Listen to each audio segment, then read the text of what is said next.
সুখে দুঃখে যিনি থাকেন।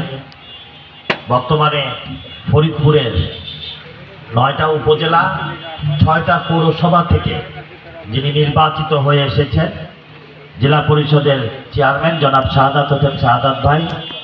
উপস্থিত আছেন আমাদের যিনি খুবই নম্র ভদ্র এবং খুবই আপনার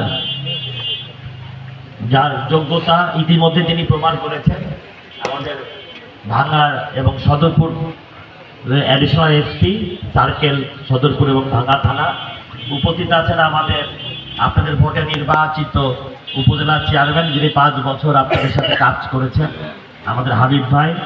উপস্থিত আছেন আমাদের ওসি সাহেব যিনি কিছুদিনের মধ্যেই সামান্য কয়েকদিনে এসে আইন শৃঙ্খলার যে দায়িত্ব হাতে নিয়ে কাজ করে যাচ্ছেন, ভাঙ্গার মানুষের আইন শৃঙ্খলা রক্ষার জন্য দিন রাত কাজ করে যাচ্ছেন, আমাদের ওসি সাহেব ভাঙ্গা থানার। উপস্থিত আছেন আমাদের এক্সিডেন্ট আপা যিনাকে সবাই ভয় পায়,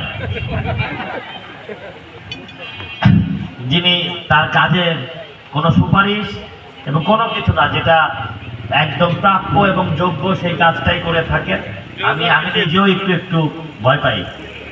হ্যাঁ, তিনি কোনো অবৈধ কাজ করতে দিবেন না, এটা উনি প্রতিজ্ঞা করে আসছেন এবং ইনশাল্লাহ উনি ওনার মতনই চলছেন। আমাদের নির্বাচন অফিসার, আমাদের অনেক চেয়ারম্যানবৃন্দ, সাংবাদিক ভাইরা, যুবলীগের নেতৃবৃন্দ, আওয়ামী লীগের নেতৃবৃন্দ এবং সামনে উপস্থিত এই অফিসার এখানে আছেন উপস্থিত, আমাদের উপজেলা শিক্ষা অফিসার সহ সাংবাদিক ভাইরা, পুলিশ প্রশাসনের ভাইরা এবং আজকের এই অনুষ্ঠান যারা আয়োজন করেছেন সকলকে আমার সংগ্রামী সালাম রইল, আসসালামু আলাইকুম।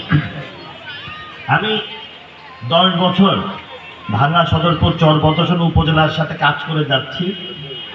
এই 10 বছরে আমি দেখলাম যে ভাঙ্গায় বিশেষ করে 2টা সেক্টর, একটা কৃষি আর এটাও এই যে প্রাণী সম্পদ, যে